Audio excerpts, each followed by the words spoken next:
Friends, ఇప్పుడే అందిన వార్త. సీఎం రేవంత్ రెడ్డి సంచలన నిర్ణయం. బీఆర్ఎస్ ఎమ్మెల్యేకు బిగిస్తున్న ఉచ్చు అంటూ లేటెస్ట్ అప్డేట్ రావడం జరిగిందండి. ఆ వివరాలు ఏంటన్నది వీడియో రూపంలో తెలుస్తుంది. వీడియో స్కిప్ చేయకుండా పూర్తిగా చూడండి. అప్పుడే కంప్లీట్ ఇన్ఫర్మేషన్ అయితే మీకు అర్థమవుతుంది. చాలా మంది చూస్తున్నారు, లైక్ చేయడం మర్చిపోతున్నారు. దయచేసి లైక్ చేయండి. అదేవిధంగా సబ్స్క్రైబ్ చేసుకోవడం మర్చిపోతున్నారు. దయచేసి ఛానల్ సబ్స్క్రైబ్ చేసుకోండి. ఇటువంటి లేటెస్ట్ అప్డేట్ అందరికంటే ముందుగానే అందించడం జరుగుతుంది. లేట్ చేయకుండా వీడియోలోకి అయితే వెళ్ళిపోదామండి. బీఆర్ఎస్ ఎమ్మెల్యే మాజీ మంత్రి మల్లారెడ్డి మరి రాజశేఖర్ రెడ్డికి బిగ్ షాక్ తగిలింది. మరి రాజశేఖర్ చెందిన కాలేజీల అధికారులు అయితే నోటీసులు అయితే జారీ చేశారు.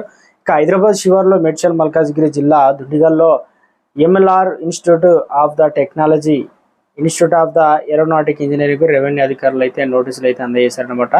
సో ఈ మేరకు రెండు కాలేజీలకు సంబంధించి చెందిన భవనాలను చిన్న దామ చెరువులో full tank level buffer zone అక్రమంగా నిర్మించారన్న ఆరోపణలు ఉన్నాయి. ఈ క్రమంలోనే ఎల్ఆర్ఐ అనగా institute of the aeronautic engineering కాలేజీలకు రెవెన్యూ అధికారులు అయితే నోటీసులు అయితే అందజేశారు.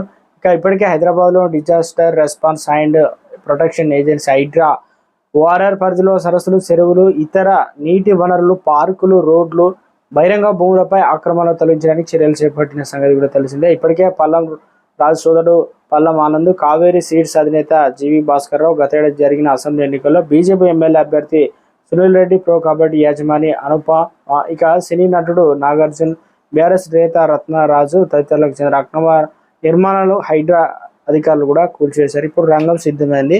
ఇటు ఓవైసీ సంబంధించినటువంటి ఏదైతే కాలేజీ కూల్చివేస్తామో దాంతోపాటు మల్లారెడ్డి ఇటు అల్లుడు కూడా కూల్చేసే అవకాశాలు అయితే ఉంది.